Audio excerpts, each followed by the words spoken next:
you had mentioned a mindset shift exercise. Would you like to take me and our listeners through that? Can we do that Yeah, on the podcast? yeah, of And course. what do we need to do? I mean, Um, obviously, if you're in the car driving, yeah, pull wait, yeah, over or until listen to later. this later. Yeah. Um, you could walk it, but Hmm.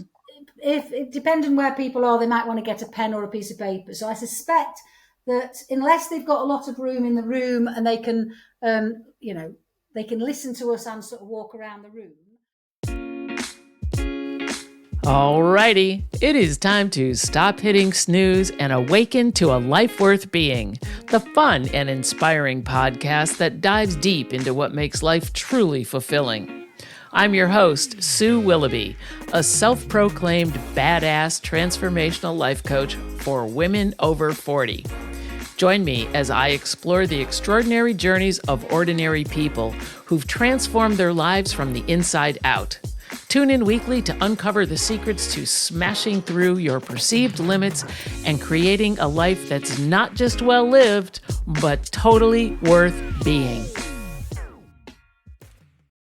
Welcome to another episode of A Life Worth Being. My guest today has a very unique take on coaching, and I'm really excited to share this with you. Alison has 23 years experience as a coach and speaker. Her podcast is called Landscaping Your Life, which is really cool. And I can't wait to get into the whole nature aspect of her coaching. It's about getting back on track when you're stuck and can't see the wood for the trees, which is also the title of her book. Alison lives in Scotland, so she is coming to us from across the pond. And she loves going out for walks, open water swimming, which is amazing. It must be a little bit chilly too. Ask it about that. Refreshing, let's call it. Reading, writing, and just simply being in nature. Alison Smith, welcome to A Life Worth Being. I'm excited to have you here today. I'm excited to be with you today as well. Thank you for having me. I downloaded a couple of your PDFs, like we were talking about being stuck in a rut or going around in circles, and I also was on your website and got a little bit of a background of how you kind of came into bringing nature into solving problems and helping people realize things. So why don't you give me your take on it? In terms of how I got there or on the take of the process? Well, let's talk about how you got to the discovery process of, oh, nature is a really good metaphor for helping people solve things. I suppose there was two things that happened at once. One, that I started doing a neuro-linguistic programming course and started to realize, metaphor is a technique that we can use.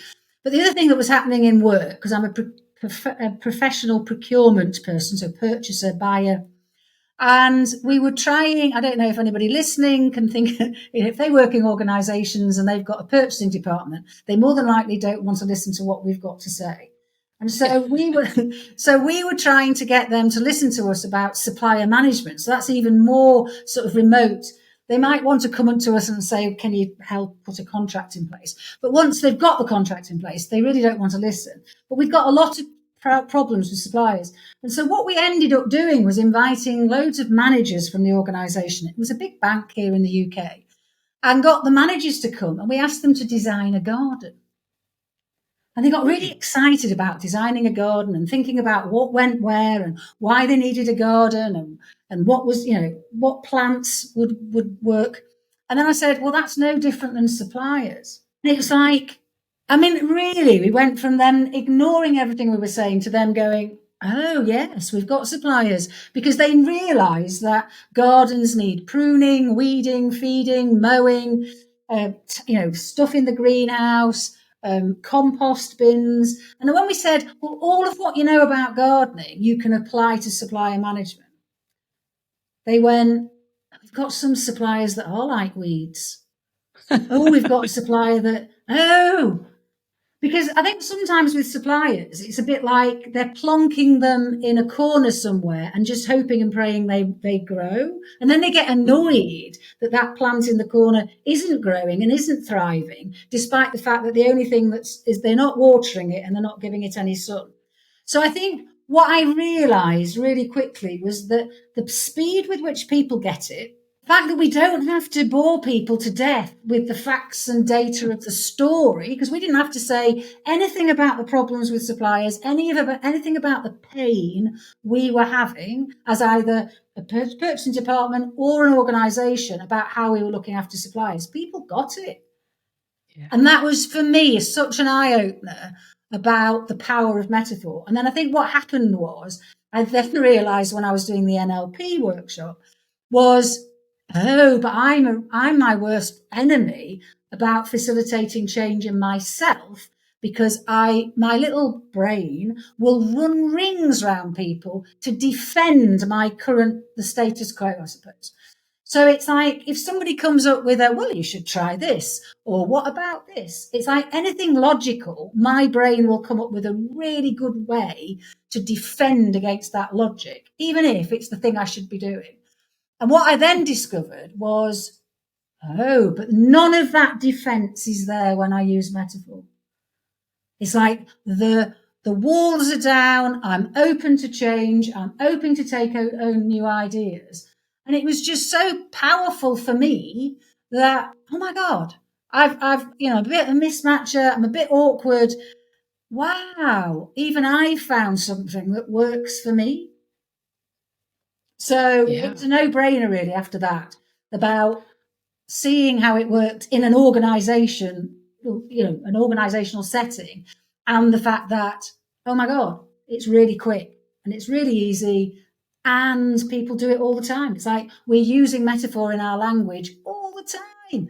So I would always say pay attention to the metaphors you're saying in your language, because they have the power to provide you with the insight that you need in that moment. Interesting. Yes, I love that. How when you took the whole supply chain thing out of it and said, okay, let's just create a garden.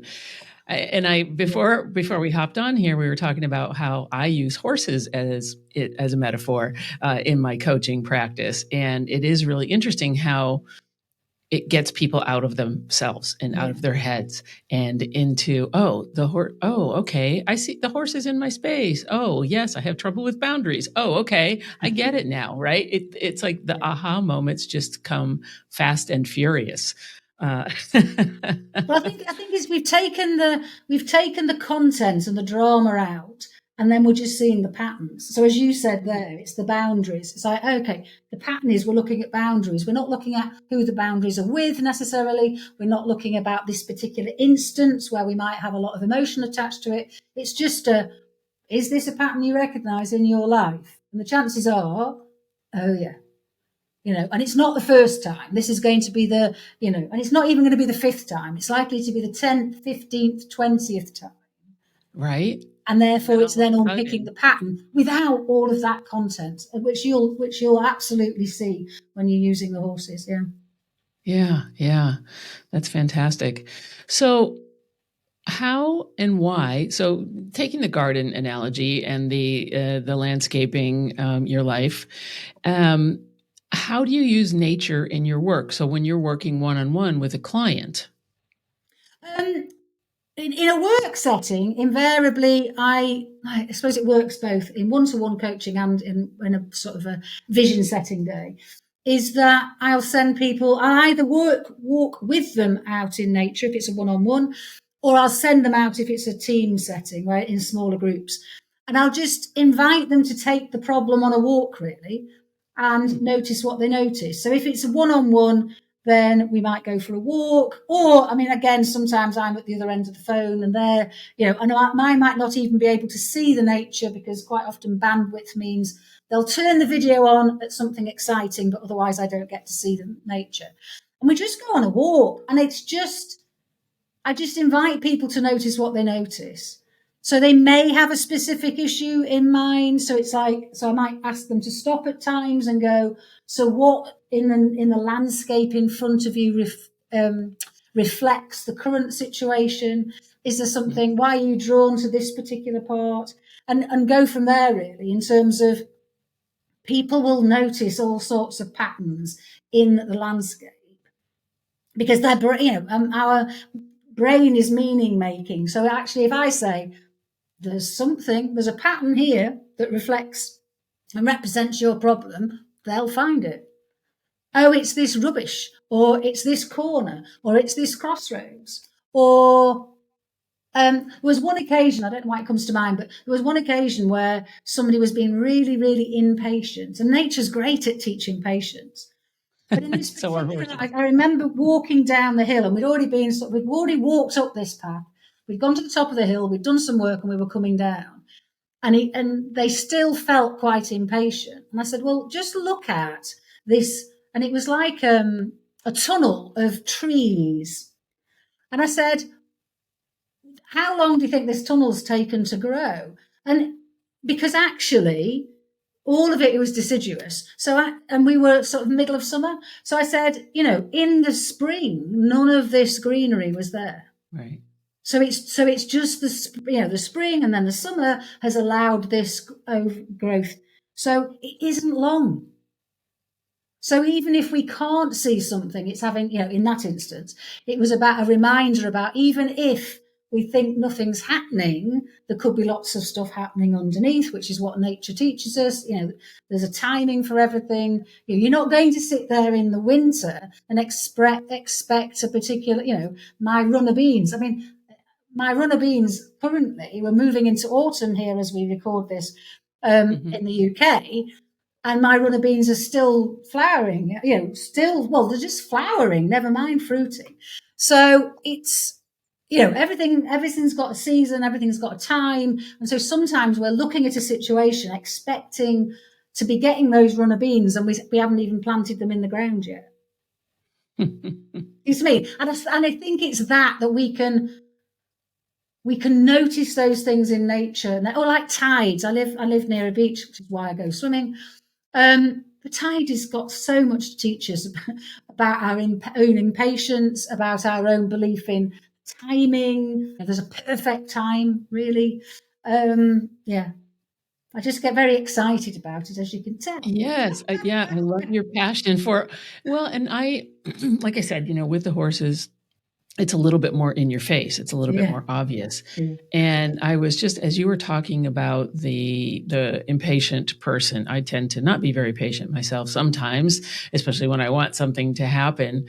And I often have to remind myself that it's already happening. It just may not have it's already in process. Like you were talking about the season, right? It's already in process. It is just hasn't come to fruition yet.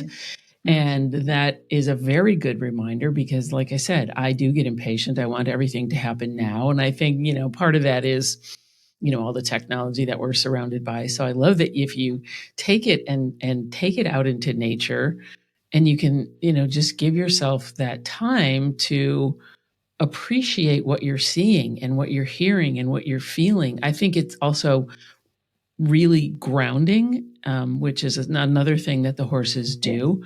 They bring you back into your body and into all of your senses. So I'm curious to if that is also part of. Yeah, I've read. I can't remember what Move. I'm just trying to think whether I can see it here. Caroline somebody is her surname. I can't remember her surname. The book Move that gave me a bit more, I suppose, of the research behind why walking in nature is going to be helpful in terms of we're moving forward. We can metaphorically leave the problem behind. So there's there's the movement in and of itself. There's the metaphor of moving forward. Then there's obviously the connection with nature. I think there's a lot going on that I completely ignore, I suppose. that happens in the background, even for people that don't really like nature, I suppose, because they're getting to breathe the air, they're getting to connect with nature. If I can persuade them to take the shoes off, then they're getting a bit of grounding in as well. Yeah. You said something, you just said people who don't like nature. I think that is a really funny statement because I can't imagine somebody saying, I don't like nature, but there are people out there that just don't. Why do you think that is? Why do people, quote unquote, not like nature? Well, I went to a conference the other week, and it was a rewilding conference. Oh, I like But that. one of the early speakers said, if we don't understand something, then we can't care for it. And if we can't care for it, we don't take action. So I think there's something about the fact that if we've been born into an environment that doesn't have nature on the doorstep, that doesn't include that as part of daily life or holidays or whatever, then we don't know it. And this particular speaker here in the UK was looking to add a natural history on the conference. The speaker was wanting to get natural history added to school curriculum because her contention was kids don't understand it. So, if we don't like nature, it's not because, well, quite often it's not because we've had an experience of it and don't like it as a result of that experience. It's because we don't understand it, because we haven't experienced it. That's true. Yeah, like you grow up in a city and you haven't really, your idea of nature is maybe some tree, some scraggly tree in the park or whatever. And I guess it is the same. I hate to keep bringing horses back into it, but I'm seeing so many parallels. Yeah. People have maybe had a bad experience with horses or they've never been around them. So they think, they're just big and scary and they're going to hurt them. So, okay, when we put it in that context, that totally makes sense. Well, and I remember when I was at university going for a walk, and it was the person I was walking with went into the military, so you can imagine felt like a march. That's how he walked, and I didn't enjoy it, and I haven't got great knees, so I think it's taken a while for me to get to connect with nature in a shorter walkway. I mean, there is you can just go and sit in nature rather than have to go out all day, 8-hour yomp up and down hill and have blisters at the end. Yeah. Well, it's similar to, like you said, if you're with somebody who just wants to get their steps in, or they just want to be out there and you're missing everything. Same thing with, bicycle riding. I had some friends that were like, we're just going to hammer out the miles. We're just want to, and I'm like, I want to stop and look, oh, look, there's a horse. Let's pull over, or, something like that, where you really can experience what you're doing. And I think experience is interesting. I mean, it's you get so much more out swimming's of the it. same for me, Especially open water swimming. Oh my goodness. yes.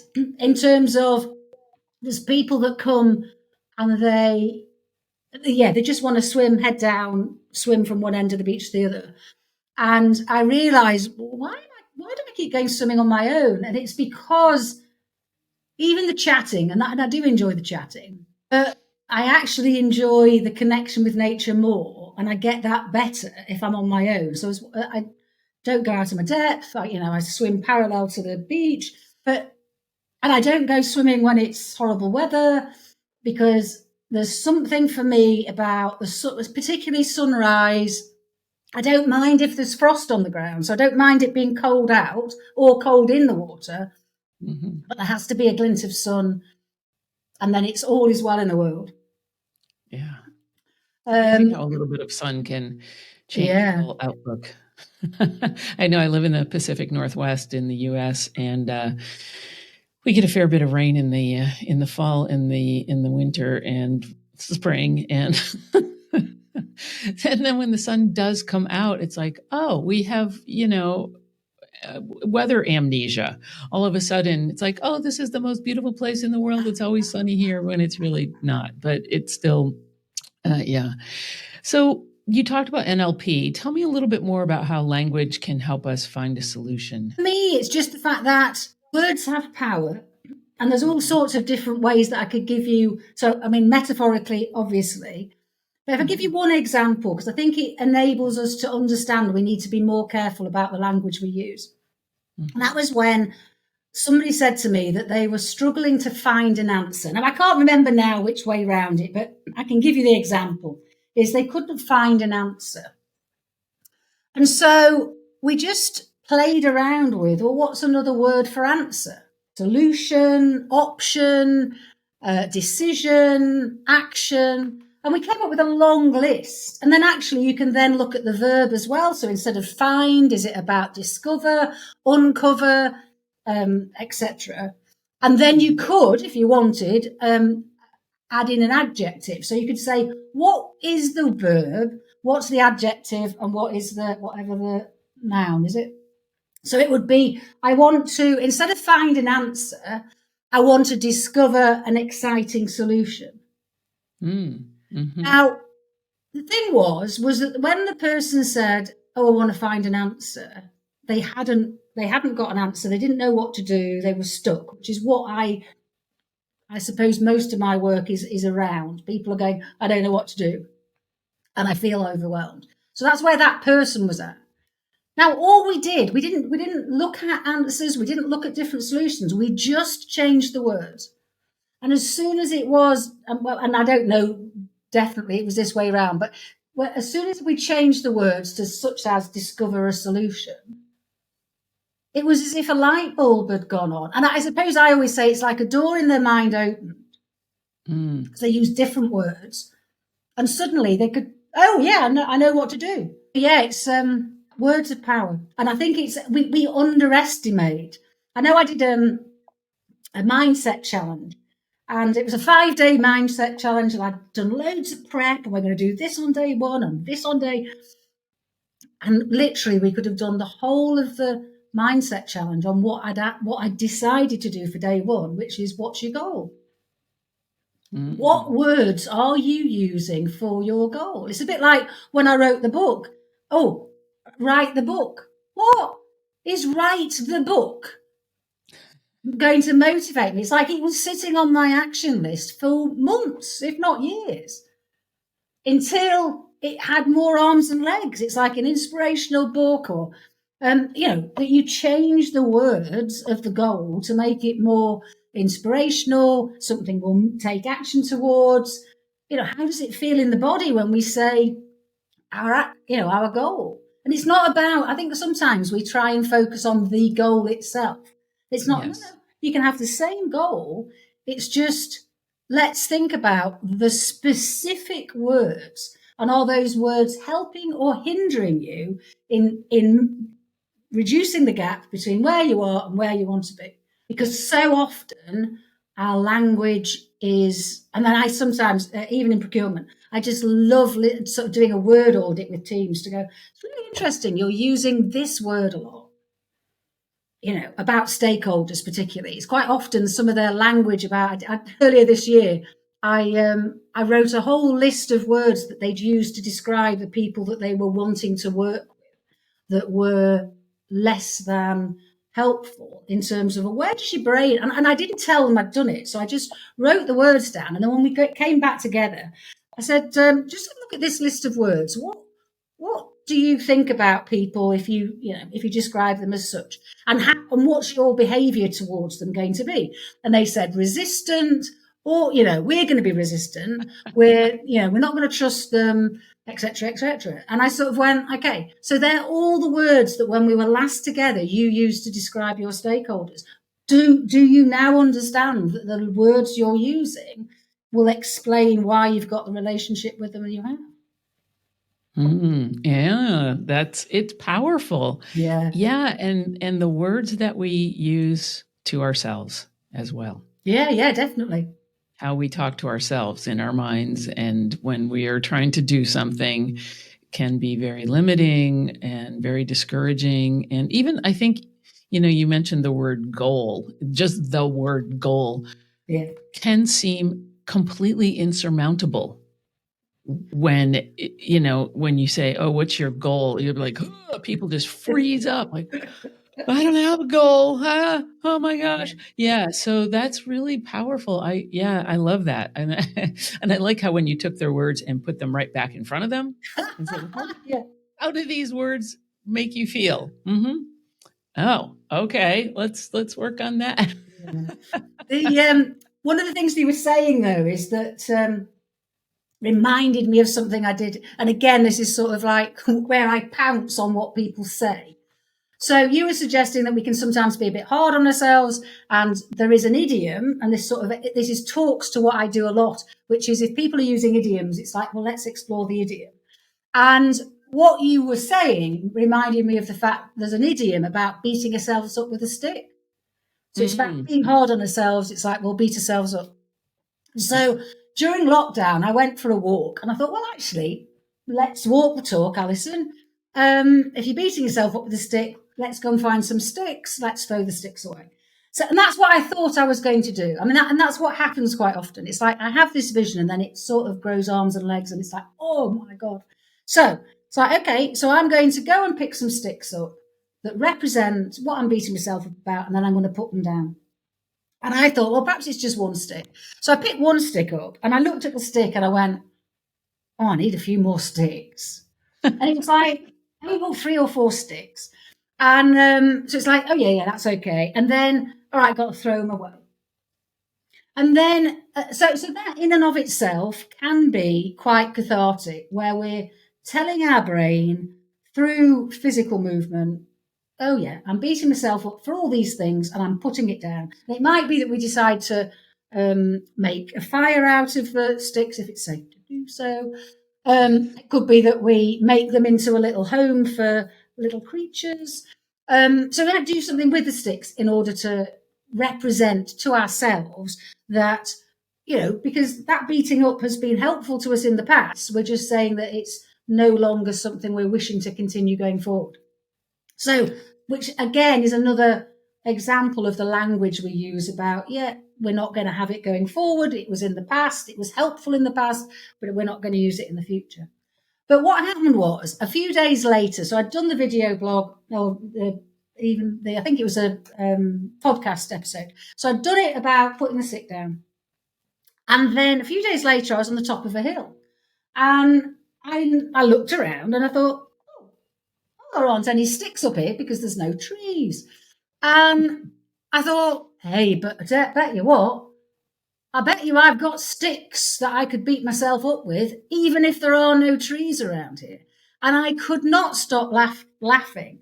And I think it's just the power of absurdity, really, in terms of that noticing for me was metaphorically, I must pick up sticks as a past state with the intention of beating myself up in the future. Now, I suspect most people here will be laughing too, going, my God, yes. Because I bet all of us, wherever we are, would be able to beat ourselves up, even if there's not a stick handy. So if there isn't a stick handy, that has meant that we have in the past picked one up. And not only have we picked it up, but we've put it somewhere for safekeeping in order to be able to use it, which then leads itself to okay, so it's not just putting a few sticks down, it's putting the bag that I'm putting the sticks down. And what can I do about that? But more so is the laughter, the realization that, oh yeah, we do it to ourselves, don't we? This must be a great, and I mean, go out and do it. Pick up a stick and go, oh my God, this is going to be such a great stick. In 3 months' time, when I make a mistake, I'm going to use it to beat myself up. It's like, really? I'm putting this stick down and I'm allowing myself not to give myself a hard time in 3 months' time. I'm putting it back down. And I think it's that, because that's what we do in life, the actual beating ourselves up. But it's the fact we've got we're scheduling it, if you like. Yeah. Yeah. Well, I know that this is going to happen, so I'm going to get ready for it. And I'm going to try something new, but I'm going to beat myself up on the process. So I'm going to keep a couple of sticks handy just in case. Yeah. Oh, wow. I love that. That is so funny. Yeah. You have a great quote. Absurdity can be a great technique for uncovering solutions.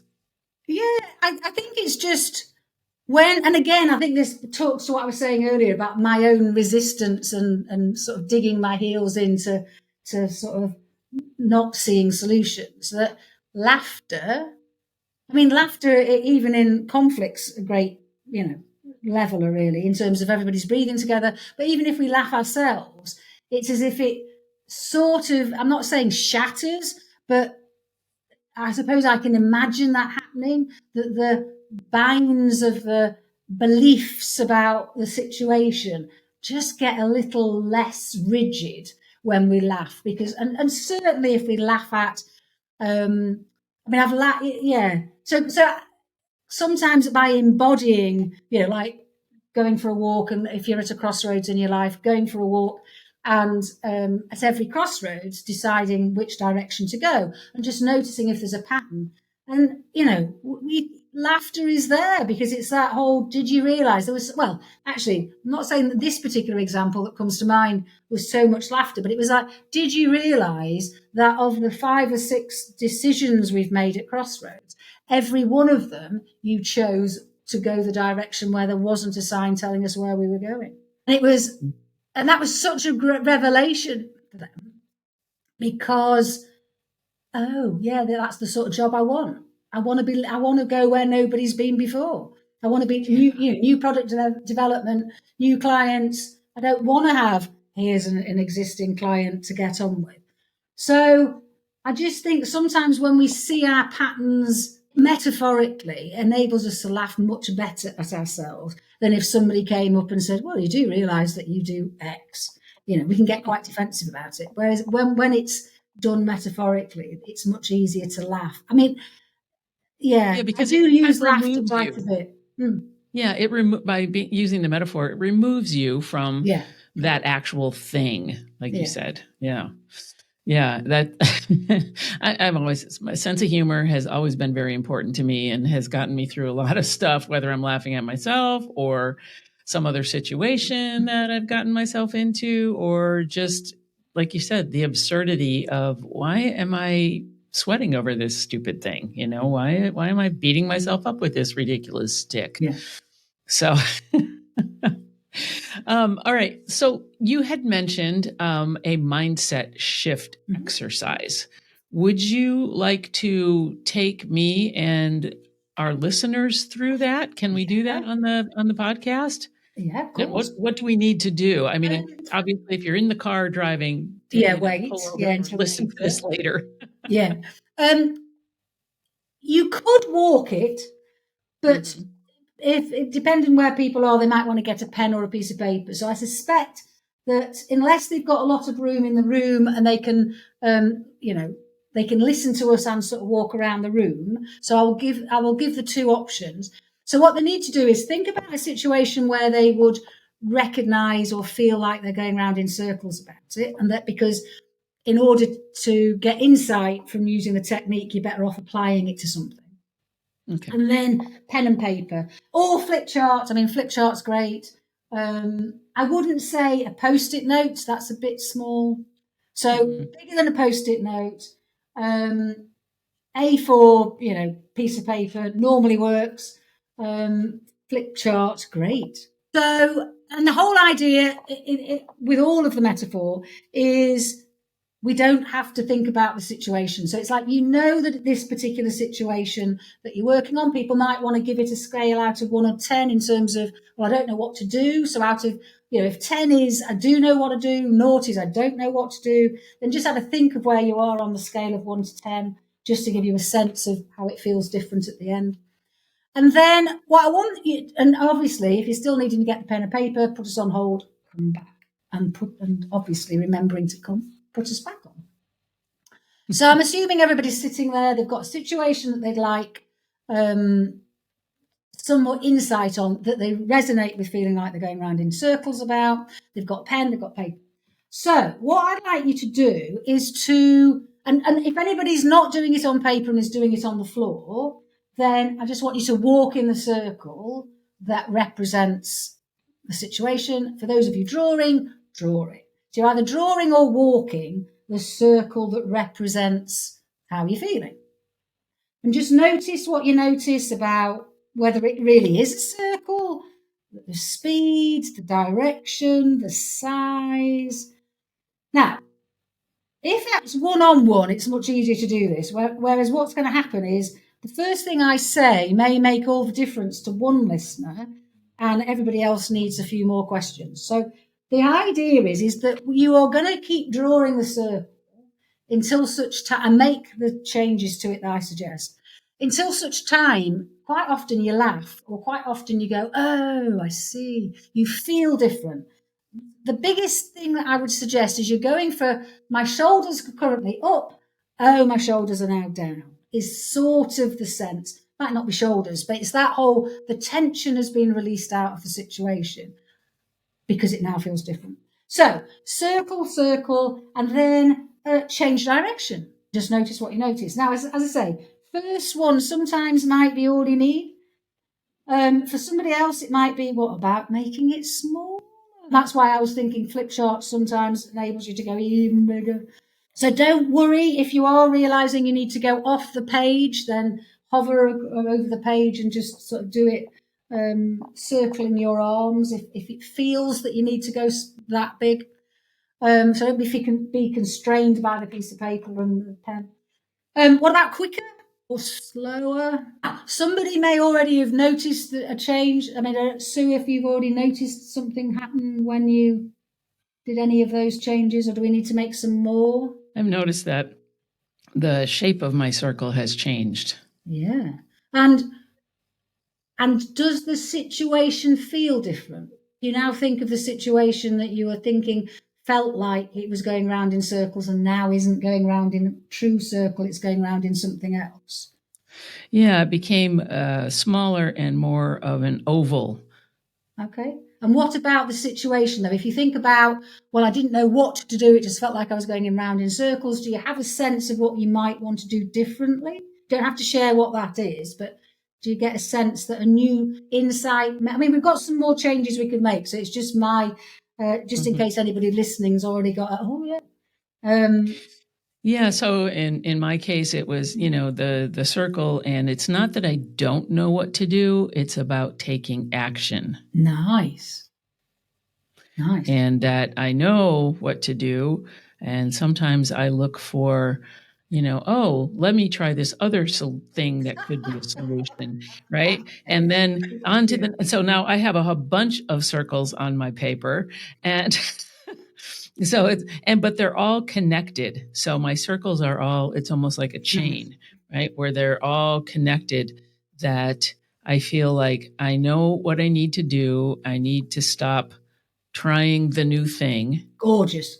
Yeah. And to focus on that original thing, and that it will get me to where I need to be. Gorgeous. Okay, so let's just go down this just to conclude that bit, and then we will come back and I'll give some more examples to people. So remind me, I need to give you some more examples of changes, because some people might be going, Alison, I'm still going around in circles and it hasn't changed.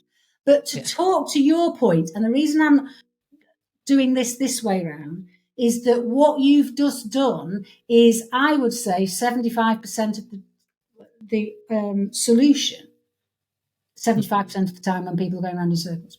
So somebody was there in a wood and they were going round in circles. So they were going, and again, they weren't going round in a circle either, but it was, and I said, where do you want to go to?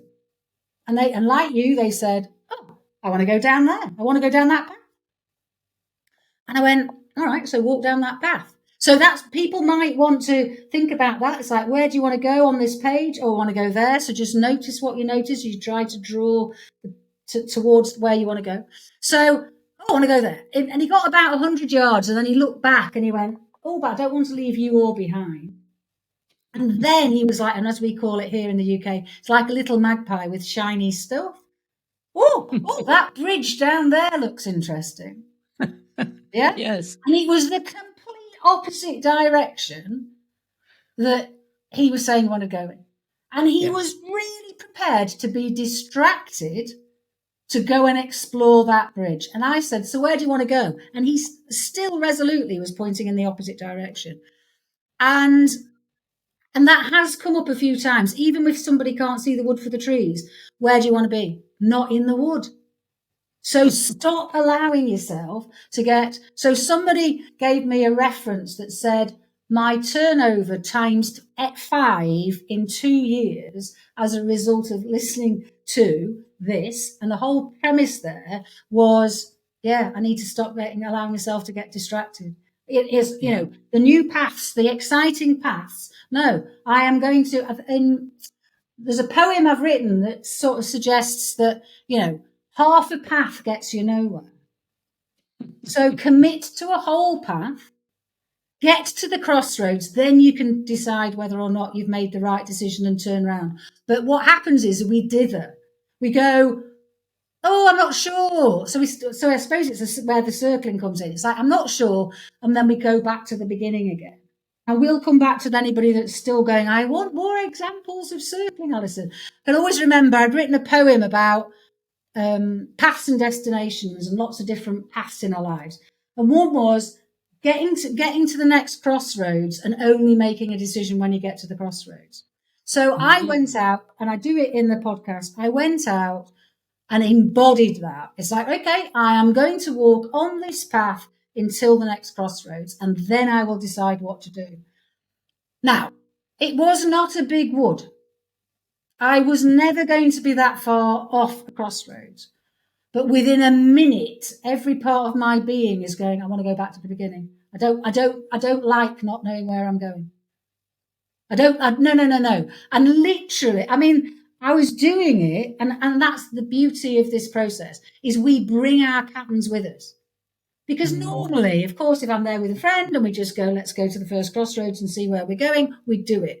But because I'm going for a walk and it's saying I'm taking this problem with the walk, I'm taking my life with me on this walk, we start doing things we wouldn't normally do. And literally, on a walk, I was absolutely doing what I do in real life, which is normally I want to be in absolutely control about where I'm going, and therefore I hated every minute, every step of that commitment to the path to the first crossroads.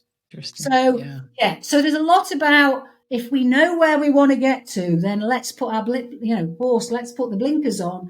Let's not allow ourselves to be distracted. I'm sure there's loads of horse metaphors there about what you do to stop the horse getting distracted and upset about everything else to keep on going. But let me just go back to those that are circling. So what you might also want to do is change the colour of the pen. You might want to go round in triangles or squares or oblongs. You might want to come off the page and sort of do like a spiral up. I've had people do infinity signs. I had one person, so it's just about, all we're trying to do is the circling is we're stuck in the circling because we're going round and round and round. And all we're trying to do is shift and sort of nudge it out of that circling. And bizarrely, different things work for different people. So if I'm lucky, then sometimes it's just the first thing, going the opposite direction, slower. Because I've had one person where I said, turn round, go in the opposite direction. And as soon as they turned round, they went, oh, what was that all about then? Literally, their insight was that. Now, sometimes people go, well, what was going on there? I said, it doesn't matter. It doesn't matter because it's all metaphorical. They related their situation as a circle and a constant circle by shifting it, by breaking it, by changing it, something inside their head. And I always say it's a door has opened. So they now see the situation more broadly. I don't have to know why it suddenly worked, but that turning round, the going slower, the going quicker. What was it? When I said to one person go round in squares, they went, oh my God, so much easier. Because I just have to do one side, and then one side, and then one side, and then one side. It just felt more, and then the next square. So to them, it added a whole process, I suppose, to what they were doing that hadn't been there when it was the circling. So there is no right or wrong. So, if it started out in triangles, sorry, I'll just say this one person said, oh, My circle is I'm going round the moon. I need to, so go with what comes to mind, because this person, Yes. I'm circling the moon. Okay. So what happens when you break free of the moon? Oh, yeah, I need to go back to Earth. And so what they realized was the circling was helpful because it was giving them the momentum to actually then break free of the moon's orbit or whatever to get back to Earth. So for them, they stopped beating themselves up, and it felt like, oh yeah, that's better. I'm just back to Earth now. So again, it's much easier if I'm there because, and as you've said, if they go onto my website, then they can download the PDF about going round in circles, and then it just takes them. But again, there is a podcast episode on it as well. In fact, there's a couple, I think. Just talking you through it, just giving you a few examples. But I think it's just about making changes. I love that. And I really appreciate you walking us through that. I mean, just even me, drawing the circles on the thing. And I was like, okay, yeah. Oh, okay. Oh, all righty. I know where this is going. And but it is very powerful. And also the neuro-linguistic programming, the NLP, and being mindful of the words that we are using, whether it's talking to ourselves or talking to others or presenting our ideas to someone else. It's very powerful. Alison, I as we wrap up here, this has been so fun talking to you, and I highly recommend, I will put your website Thank you. and other information, links to your book in the show notes. Go download the PDFs. I downloaded the Are You Stuck in a Rut and the Are You Going in Circles PDF, and you will have a better idea of the exercise that Alison just put us through. And I think that that's really, really helpful as well. Is there anything else that you'd like to leave as a parting thought? I think it comes back to that patience. That nature teaches about patience, and therefore next time there's something's got to happen quicker, to just notice, well, where am I? Am I in the winter and I just need to wait for spring and summer? Is it a tide thing? The fact that, I've just missed the tide. Well, actually the next tide here in the UK, here on my beach anyway, the next tide is in 12 and a half hours time. Yes, there are some places where it's not quite twice a day, but most places have got at least one tide. Mm-hmm. So there's another tide tomorrow. So it's never the end, I suppose. That's the thing. Yes. We have the sunrise, and then the sunrise comes up the next day. So, we plant a seed. There's loads going on underground, but we're not going to stop poking it. And so I think it's the patience element of it, and just being aware that, because yes, we might have planted something and nothing's come up, and we now know it's autumn and we haven't seen anything. It's like, okay, what can I learn from that? Did I water it? Did I give it the right conditions? So we can just ask ourselves questions from nature, I suppose, that would enable us to go, okay, So let's look to next spring, and in life we can bring spring a bit quicker, but it's the conditions of spring, I suppose, we're looking for. Yeah, I love that. I very much do focus on what season someone is in when they come to me for coaching, because we are all in seasons, whether it's, like you said, spring or summer or fall or winter, and that you're not going to be in that season forever, that there is a new season coming and all of that. So thank you for that. Alison, it's been such a pleasure chatting with you today. And thank you for being on the show. I really appreciate you being here and all of the wisdom and your intuition that you've brought to the show today. I've enjoyed it. Thank you.